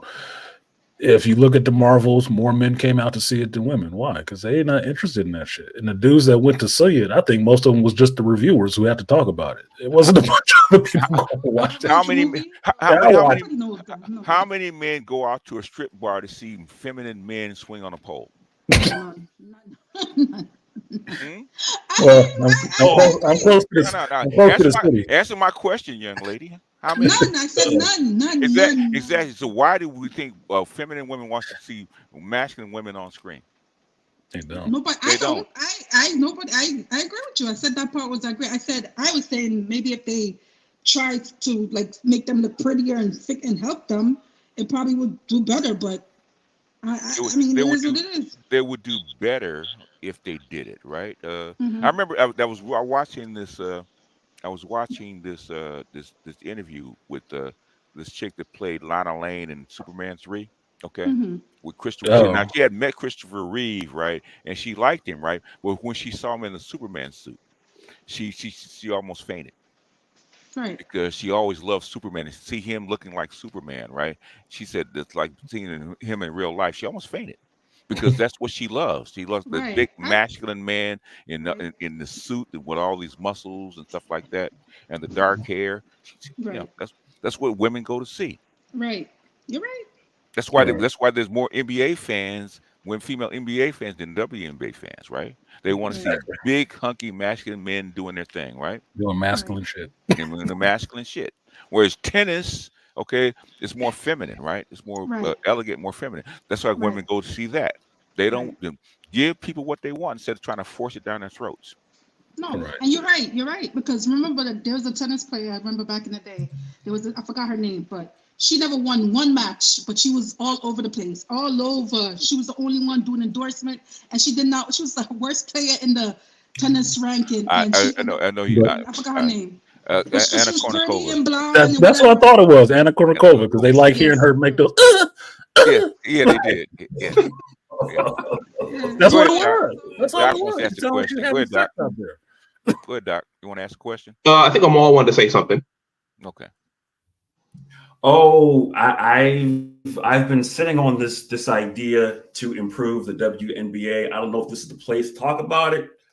Maybe this should be something for your sports channel, bro. But I mean, we talked about it when BGS, we were over there talking about the NBA. You can go ahead and throw it out there. Okay, so this is my intellectual property. You know, if Ice Cube or anyone on his team hears this and they offer this to the WNBA, it is what it is. My idea to improve the WNBA would be to add a 3-player shooting competition at the end of every quarter, where three players have one ball and they each get to shoot 1 3. They have 15 seconds to do it. And the opposing coach gets to pick one player that cannot be on that 3-person team. So now we're in this betting culture where people can make bets on all different platforms, right from your phone, right? FanDuel, shout out to FanDuel, Ion Stock and DraftKings, shout out to DraftKings. But yeah, so that's my idea, is that there is a 3-player shooting competition at the end of each quarter. There is one ball, which means the other 2 have to rebound, and you get 15 seconds to get off 3 3-point shots. Now imagine that. Imagine the amount of attention and betting that's going to take place on those games because of that shooting competition at the end of each quarter. Okay. I mean, yeah, it's a game. It might work. Okay. The thing is, who are we trying to appeal to, women or men? Yeah. I'm just trying to get eyes on the game because I think there is value there. It's just that if you're going to play professional basketball, the men's game is much better to watch. It just is. Okay. Period. Like I like basketball, but it's just a different product when men are doing it. What I'm saying is, in other words, what group are you trying to capture? Okay. Is it women? Is it women? Is it men? People who want to make bets. No. There are 2 different markets. Which market are you trying to capture? Males or females? Female betting market or male betting market? Which one you trying to capture? Well, you have to identify the market. Who are you trying to capture? Okay, different strategy. Okay, if it's women, I say make the whole league like a reality show, right? Really, go behind with the players. Behind us, lower the rim. That's what I'm saying. BGS is entertaining. Yes, I agree with that. All professional sports is always entertainment, right? It's not sports, okay? It's entertainment, okay? Lower the rim, okay? So the women look more spectacular to 9 feet. Lower the rim to 9 feet, okay? Where they can dunk and they can all the other kind of stuff. Damn what they say. They want money. They don't want to. They're not trying to prove anything to men, right? Lower the rim, make it more spectacular, make it more entertaining, right? And then make all the teams have a reality show, right? And get to know the women outside of basketball. Okay. If she's a lesbian, okay, I got a girlfriend and we got a family and we're getting ready to have a baby and we're traveling and this is what we wear, like Barbie. This is what we wear when we go out. This is where we jet to. This is where we vacation, right? That's what women like. So are you trying to appeal to women? Now the game is the backdrop, okay? This is what I do as a job. The thing is, they want. This is what they bring to the game. That's what they bring to the game. Oh, I know why she missed that 3-pointer at the end of the game because she's tripping because her girl went out and got drunk and to the club and she's pissed, right? That's what women want to know. Okay, so in other words, which market are you trying to capture? Say. Yeah, because that same thing goes on with guys watching the male NBA sports, but it's always the conversation you're having with your homeboys while you're watching it. Oh, he gonna miss that because he was fucking around at the club and all. That's all the outside stuff we talk about. While the game is going on. Yeah, women like to get involved in that stuff. Yeah. So you take like you're saying, which is a damn good idea. As soon as you say it, it makes perfect sense. Like, look, you take this reality show like Love and Hip Hop. Yeah. And you mix that with the WNBA, blow up. Hey, as long as they know what's going on with them girls on the court, they'd be more into that than the actual game, dude. The game is not how did they say it on the street? Nigga. Bruh. Did you saw what happened on the WNBA last night? What I'm saying, because Quigley said this, right? From the very beginning, college sports and professional sports is all entertainment. That's what it's meant for. Okay. When you start selling tickets, it becomes entertainment. What market are you trying to capture and why? Okay. Women do not think like men, and men do not think like women. That's how come 70% of your tickets in the WNBA are actually male. Want to capture the male? Okay. Lower the rim. Make it more appealing. Make it spectacular. Make it more spectacular. We want more dunks, more flash. Okay. More athleticism. LED floors. Prettier girls. Men don't care about pretty girls on the court. They don't care about that. I think so, because they said the people who do volleyball, the beach volleyball, that was like one number one sport because the girls was in their bikinis and it was pretty girls. Yeah, so that was the number one thing on TV at one point. But the thing, beach volleyball is not the same as the NBA or WNBA, right? Different market, different kind of game. Are you trying to appeal to men? Because men want to go to the basketball game and see basketball. Okay. They don't care about pretty girls. They want to see you do something. Okay. Yeah. Dunks, some good passes, some good gameplay, some good strategy. Something. Because they can say she's pretty on the court, but guess what? The game is trash. Trash, yeah. The 3-pointer sucks. Yeah. We don't come to see the game, okay? It's trash. I can go to strip club. You know. What I'm saying is, if the problem is that women want to prove that they're as good as the men, and instead of trying to make an entertaining product for the targeted market. And in my opinion, we want to prove that we're as good as men. If we lower the rim, that means we're devalued. Okay, yeah. Just prove that you're good at being a woman, because it's a losing to me. It's always a losing competition when a woman tries to prove that she's better than a man. Yeah, because a man has been a man. You haven't. So prove you're better at being what a man is not, which is a woman. Yeah, you'll win every time. Look at the women's tennis, right? Before, like Billie Jean King, it was a second run, right? But then when they got into the personalities, what do they do off court? Do they sell clothes? Do they do clinics? What's their life like? Okay, they became like a walking reality show. I think the WNBA needs to be that. Yeah, that would actually. I'm sitting here thinking about it because I'm thinking of like a prize fighter, the boxing situation, right? Yeah, like you watch a fight, right? Yeah. You'll watch a fight, right? But if you know, hey, at the weigh-in he did this, and they give you this montage of what he was going through, his personal struggles and all that stuff before he gets into the fight, you're already invested in that fighter when he steps in the ring. When you step into the ring, you know he's carrying all that with him into the ring, and that gets you more engaged in the actual fight, other than you put it on the screen, you watch you two dudes slug it out for a minute, and then it's over. Yeah. And you're like, okay, yeah, I thought he was going to win. Moving on, who's on the next card? You know, but that investment that they do actually gets you in, like, man, this is a big fight. This is big for him. So when he wins and he's crying, you understand why he's sitting there crying. Yeah. This is my grandmama and all the rest. Yeah. Now you understand why. So yeah, that would actually work for them a lot better. I'd watch that shit then probably because it got a good story involved. Yeah. People talk about Angel Reese, right? Who's making this money in college, right? Because she's the best college basketball player, right? How can she make money? To have a baby by Rob Kardashian. Oh, Jesus Christ. Yeah, that's the story. Yeah, that is the story. You want to be a billionaire? Going on right now? If you want to be, what I'm saying, if you want to be a billionaire, you want to be a millionaire, go play overseas. You want to be a billionaire, have a baby by Rob Kardashian. Yeah, and sell clothes. Okay, and sell clothes. Yeah. Okay, you can sell baby clothes. Sell baby clothes. You can do anything you want.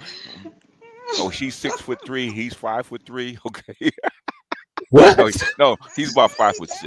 He's that short? Yes. Wow. What they say, we all the same size when we laying down. Oh, wow. No, I thought he was a little bit taller than that. But okay. No, he's about that tall. Yeah. Oh, wow. Okay. So the pendulum may be swinging back the other way. They're going to go back to thinking about profitability. Yeah. Yeah, I don't think they will. It'll You take a don't while. think so? It'll You take. don't think I think it'll take a while. They're too stubborn and they're too entrenched. I mean, look, you've already seen that they've taken losses for years on this stuff and still have not. I mean, Dr. Anwar mentioned it earlier. KK still got a job. I don't know how. I don't know why. She might be the Kwisatz Haderach. I don't know. But she still got a job. They're willing to lose way too much god dang money on these properties to actually change course. They're not learning anything. They're just trying to find a way to pitch it to the audience so the audience comes back, but they're not actually changing. No strike. Canceling all the rest of that stuff for Marvel, it didn't matter. It was going to suck anyway. So cancel it. What difference does it make if you cancel 15 projects if the 3 that come out, nobody wants to see? They still don't want to see and they're ruined. That's why somebody asked me the other day, can Deadpool 3 save the MCU? I said, why would Deadpool be responsible for saving a problem it didn't make? No, it can't. All it has to do is be Deadpool 3. It ain't got to save the MCU. That's the MCU's problem. And he tried to ruin that one. Yeah, exactly the point. I think they've been trying to ruin that shit. I think throwing KK, all the same bull crap into it. I think KK is taking the bullets for Iger. I think it's really Iger. She ain't took a bullet yet that I can see. What I'm saying is she's taking all the blame. I think Iger's behind all this. Iger is behind all of that stuff because he's part and parcel. And he hired her. That's his girl. And KK is taking the blame for him instead of shooting it for Star Wars. For Star Wars, she takes some of the heat for Star Wars because she's the head of Lucasfilm. Just like Feige is getting the heat for the Marvel because he's the head of Marvel Entertainment. But you don't hear about who's the head of Pixar. You don't hear about who's the head of Disney Animation. That's all Iger's stuff. These are all his subordinates and people he put in position. So it ultimately is him. You know, when you follow the chain of who's the leader, well, it's him. It's him. It's his vision. So, right. So when it comes down to him, who runs him? The people who pay him all that money. And the people who pay him all that money are these people who want this DEI stuff. Do you think they're going to stop? How are you getting them to stop doing it? You could get another CEO. Are they still going to have to be beholden to these people who provide you the majority of your money? Yes. Well, I heard that those big investors are losing a lot of money, so they are kind of they are. And evidently Iger doesn't care because it'll leave Feige to actually do what he wants. None of this stuff would happen. Shit. From what I understand, I seem like I was wrong since new information has came out that I thought it was primarily Victoria Alonso who was pushing a lot of this stuff because her name was on the producing credits for a lot of it. Well, she gone. Yeah, it's still happening. Yeah, guess who's because the ball is still pushing this agenda. You got to remember, Iger is an alphabet. So you're the one who told me that, which made actual sense. Yeah, Iger's been an alphabet for a long time, man. But I didn't know that. Look it up. He's married, no? Ain't he? I thought he was still married to his wife. Okay, so did you live through the 80s? All right. Okay. You know what a sham marriage is? I thought we're just talking about Dune and Paul and Urlan being married. Like political marriges? Come on. Yeah, Bill. Well, I ain't gonna say go back and look at Iger's history. I'm shocked that Iger's married, personally. But anyway, that's just me. I'm not. That's just how you play the role, right? How you play the role. Political. It's access. Like, okay, whatever. Well, then it all makes sense then. It does. Once BGS has said that, I looked into it a little bit and was like, you did find it, didn't you? Yeah, it's like, he is, because you know what? I've never seen his wife. I know who KK married to, even though the rumor for her is that she kind of rainbow closeted too. Right. That's why she keeps hiring all these freaking women and stuff. The type of women that she picks is the type of woman that she wants. So that's why, what's her name playing Ray? That's the type of woman she looks for. That's why she always casts those type of women. Phoebe Waller-Bridge looking chicks and British chicks with the little posh hair and the attitude. That's what she likes. But that's the rumor.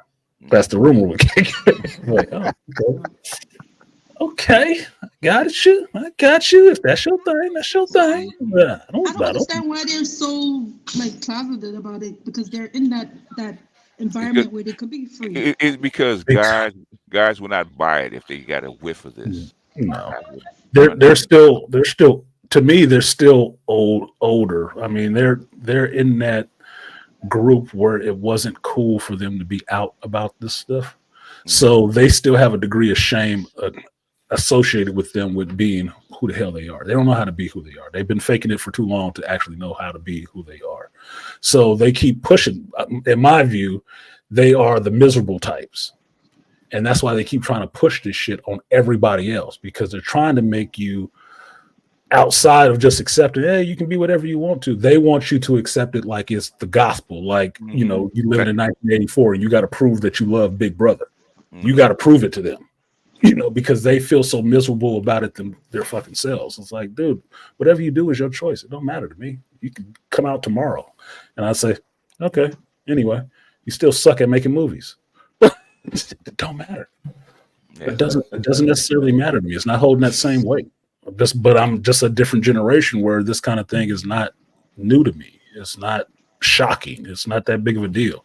Does it inhibit your ability to actually make a decent picture? Well, if you keep trying to slide this BS in there and just let things be as they are, yeah, it does. Otherwise, no. Yeah, we're going to politics. Get out of the movie making business. Exactly. You could have been the first gay weatherman politician. Like, but they said he was trying to run for president, though. Yeah, he ain't getting that. That's why he's not getting that. That's why he's so locked down on Disney now. He's not getting that. He's not ever becoming president. He can forget that dream. He's too old for that not shit. Now. He can forget it. That's why he had to come back to Disney and try to make that work for him, because that, like some of the other reviewers in on YouTube talk about, he needs his legacy. He doesn't have a legacy necessarily other than buying stuff and fucking over people. Right. That's his legacy. Yeah, you bought Marvel. Yeah, you bought Lucasfilm. Hook and a crook. Yeah, you got all of that stuff. What did you do with it? You ruined it. Right. That's your legacy? Your legacy is a failure? I mean, I only know one dude in history who became president like that, and that's the Orange Man, right? So legacy is bankruptcy and stuff. But people like a good story, so might work. Iger, in his case, it won't. I don't think any changes that they've made to Marvel outside of hiring new writers or getting experienced people to come back is going to save them at all. They're going to go through this dark night of the soul and geekdom for a while.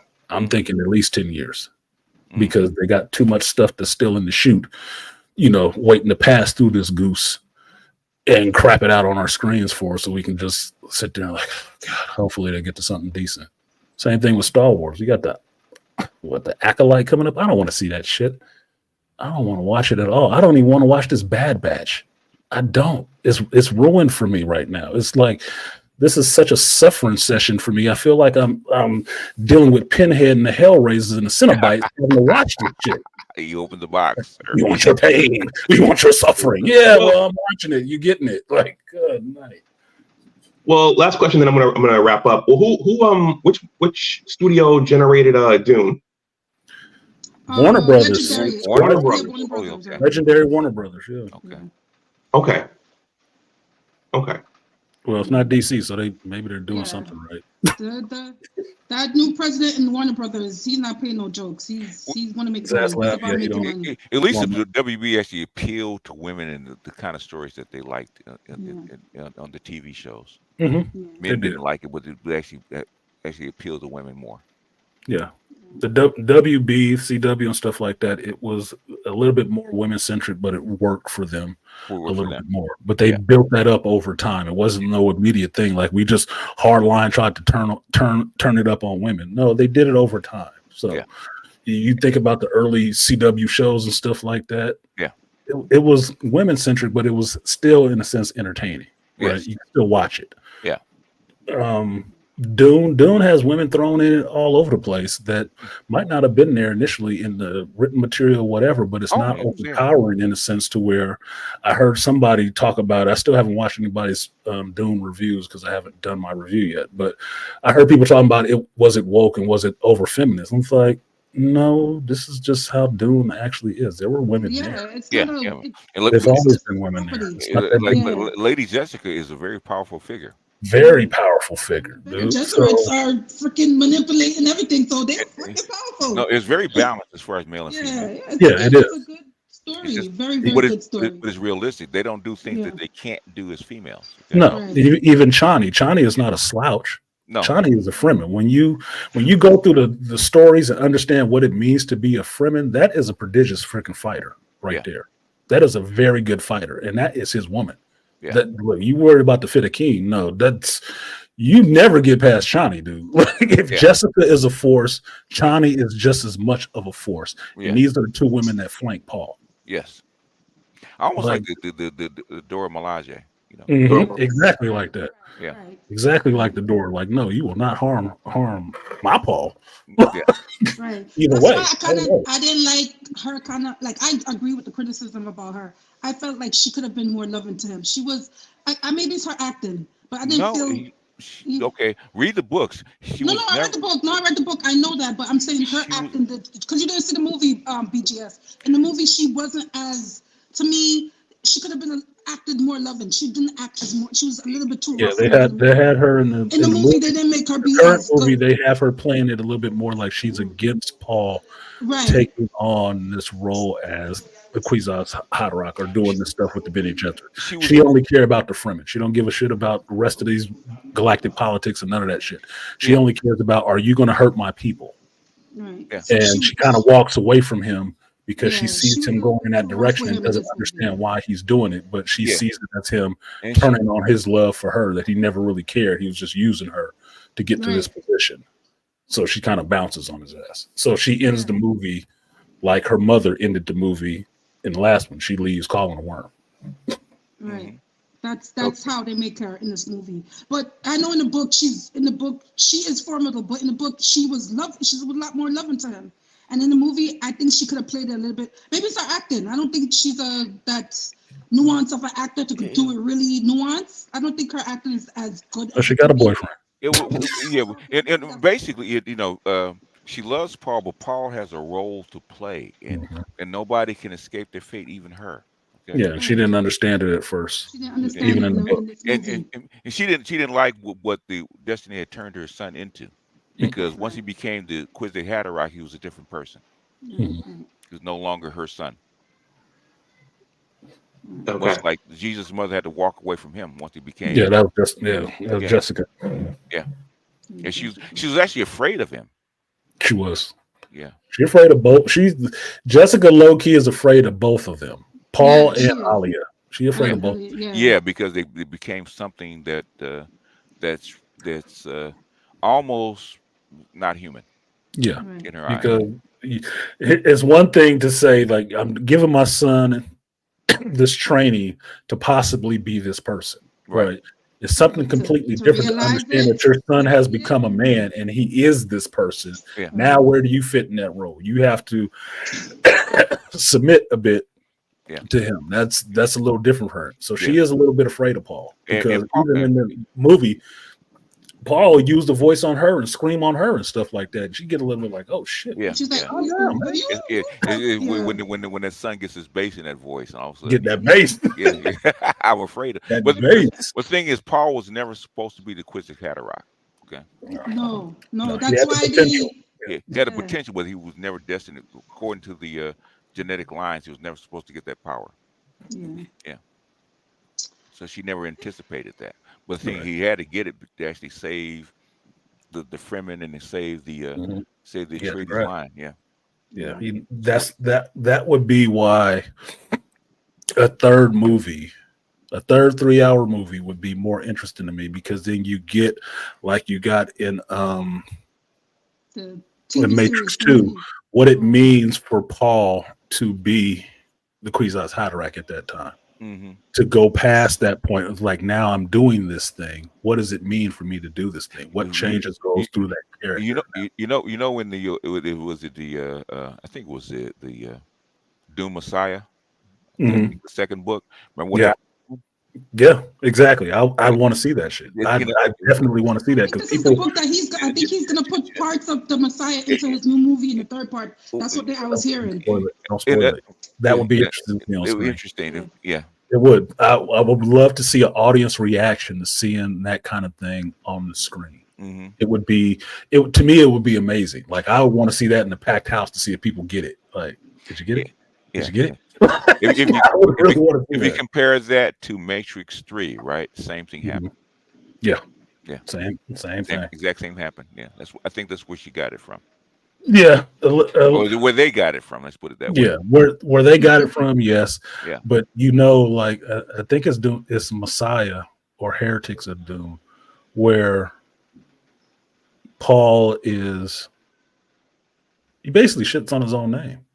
Not just to tantalize a little bit without spoiling. He basically shits on his own name. Yeah, because he do like a counter thing, a counter revolution. I think that's what I read. Another counter. What is it called when you go around? He goes around and talks bad about his legacy. What is it called? There's a term for it. I forgot the name of it. I can't think of it now. BGS campaign. I can't think of the term. Tell me, defaming yourself.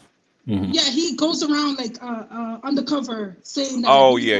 He did. Yeah, well, I'm not trying to spoil it. I want people to read it. Sorry. Yeah, I want somebody to read a book. You read a book. Yeah, but, I mean, the thing is, he was actually ashamed of what he had transpired through him, because it caused this big jihad throughout the whole galaxy. Galactic jihad, which is something he didn't want. Okay, no, he didn't never want it. He never wanted that, but it was destiny. Mm-hmm. So he tried to kind of tear it down because the jihad was in his name. Mm-hmm.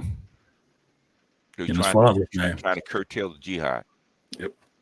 So he does some things to, like I said, just kind of shit on his own name, which was very interesting for the path of that character, right? Where that character goes, which I found absolutely fascinating. Yeah, in that sense. So, like I said, I want them to be able to get that on screen in a bigger sense to show it to a larger audience, because they went into it in the miniseries. Yeah, they went into it in the miniseries, and it was I liked it then. Mm-hmm. If this director does it on a big screen with a big budget, it would be that much better. So I would want to see that. I want to be able to see that on screen. Mm-hmm. And so the mass of other people who don't know about the miniseries or didn't read the damn books could sit there and understand what's happening with this character and really have that, oh crap moment. I like to see that happen with people. It's more fun for me because I already had it. I'm just waiting for people to catch up. Well, everyone, I need to go ahead and wrap up. So I think that's a good landing place. Cool. Okay, I'm leaving. So epic movie, go watch it. I recommend it. Good movie, good story. Try to read the book too, guys. The book it gives you a better understanding to what you've seen on screen. So if you can, read the book. Bye. Have a great weekend, guys. Peace, Kareem. All right, folks. Bye, Kareem. I'm looking at WNBA, the another idea, the reality show. Okay, the reality. I would do it, man. I would do it in a heartbeat. Get all the drama, because there's every time that comes up, I'm gonna give you your credit. Every time that comes up, somebody tells me something about the WNBA. I said they need a reality show, and I'm gonna tell them where I got that idea from. I want that to circulate. How many billions of dollars they can make off that with all those characters, man? I told you, I'll probably watch that shit. Just if it had an interesting story, I'd probably watch it. Yeah. I don't watch the WNBA now because the chick's too masculine looking. I'm not interested in that. And there's a story going on with the masculinity. You think I care about her having boxing blades on the court? Oh, female basketball players are really messy, man. Messy. Ooh, they're really messy. Messy. Ooh, I already know that part. That's why I'm like giddy about it. Like, they are messy, man. Off court, they messy. Yeah, I've heard stories. Who was the WNBA player who got arrested in Russia? Oh, Brittany Griner. Okay, well, if that was a reality show, you wouldn't be watching it. Well, yeah. Day 302 in lockup, Brittany Griner, huh? What's her team doing now that she's locked up? Locked up, yeah. and her wife and baby are at home. Oh, can you bring Brittany back? They would have had packed houses. It's her first game. She got a What did she get? She got some good time. So she could go home. They got cannabis all over the house. Okay, right. Smoke all you want. Here's some gummy bears for you coming off the plane. Gummy, yeah. Oh my God, that'd be the best show going. I'm sorry. It would be. I'd pay to see it. I'd pay to see that because it would have been messy. And getting a couple of NBA players to come in as guest stars, stuff like that. Mad genius, dude. Got to play to people's wants, they needs. Yeah, give them what they need. Yeah, the secret desires. They want to see a train wreck. All right, Doc got other stuff to do. All right, Doc, we out. Gentlemen, thank you. Yeah, thank you for coming and lending your expertise on the IP. And that's a lot more than I knew about it. So I appreciate that. And Artisan, thank you for the generous cash app. Oh, no worries. Just trying to grease the wheels and make people actually support your channel, support that stream. The cash app is there for a reason. And I'll just say, signing off, definitely any of these IPs that you really love, go back and look at the original material. Because if you find people, especially online, who you can see their excitement for this material, it's something there that you would probably like. Nowadays, if you can't read the book, you can listen to it all day. So get your Audible on, get the audiobook. It's there for you. So if sitting down and reading is not your thing, listen to it. You listen to us online. You can listen with your phones to a book being read to you. Yeah. You remember Quinn's Ideas? Yeah. Quinn's Ideas. He did 7 hours. Yes. 7 hours of Dune Explained. 7 hours. Yes, because I want to do that. I told him before the second movie come out, the review I really want to see is Quinn's Ideas, because he has read all of these books, Foundation, all that stuff. So I'm looking forward to listening to his review of this movie more than anything else, because the brother knows his shit. Yeah, he loves it, and not love it. He loves it.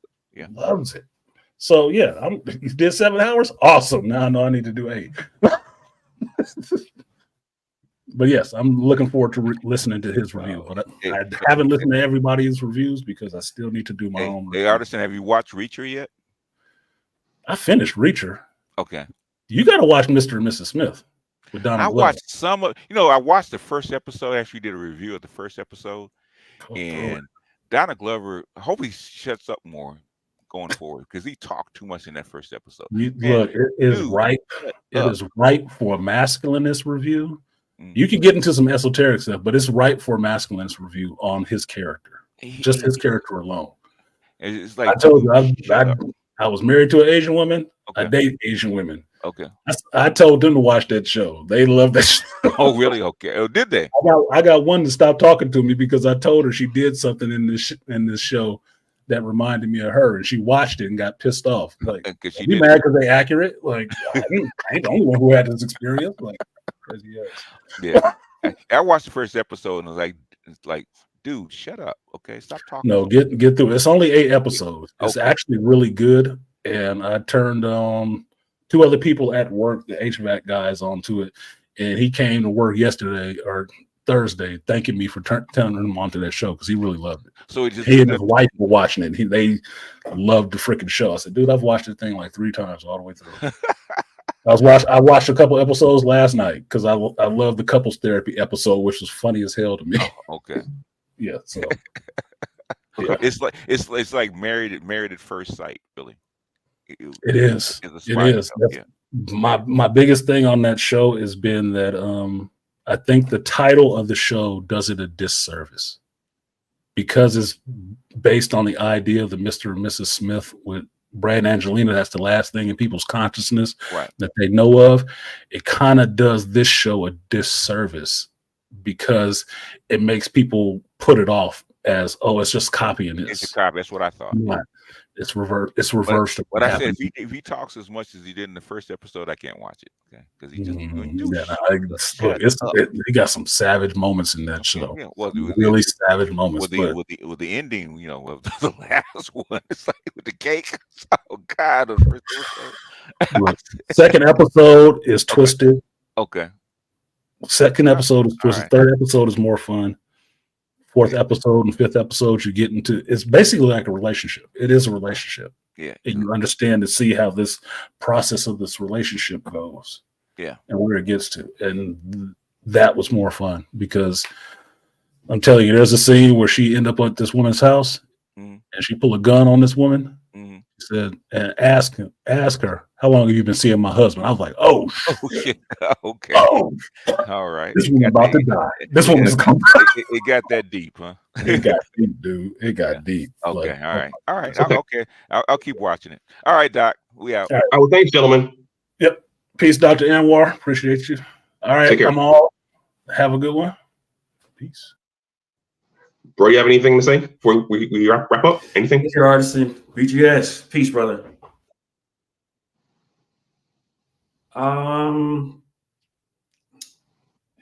Wow. If not, that's okay too. I would have liked to have. Well,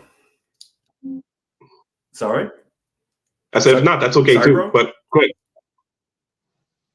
No, I was only going to say there was something in the 1984 movie that Denis did not include in his films. There was the training scene between Gurney Halleck and Paul, where Gurney taught Paul a vocal intonation. At the same time, you fire a standard gun, so that the vocal intonation increases the power of the bullet, so that the bullet almost becomes like a missile. And Paul teaches that to the Fremen. Now, they don't use laser guns. They're actually using standard, modern day sidearms and I don't want to say the word gun, but he teaches them this vocal intonation, which almost sounds like a cough and a sneeze at the same time. At least in the David Lynch movies or David Lynch movie, I think that would have been a nice touch to the Denis Villeneuve films. But I digress. Okay, Artisan says the sound weapon part was thrown in by David Lynch, not from the books. See, thank you, Artisan. Thank you, Artisan. Knows his stuff. Okay. Knows his stuff. But yeah, bro. Thank you, bro. Appreciate you, man. Love you. All right. Talk to you soon. Peace. Bye-bye. All right, everyone. I'm going to go ahead and wrap the stream up. I'm not going to give my long ending. Everybody take care, and I'll talk to you again soon. I think I'll do the Russell Simmons. Thank you for coming out. God bless and good night. Bye-bye.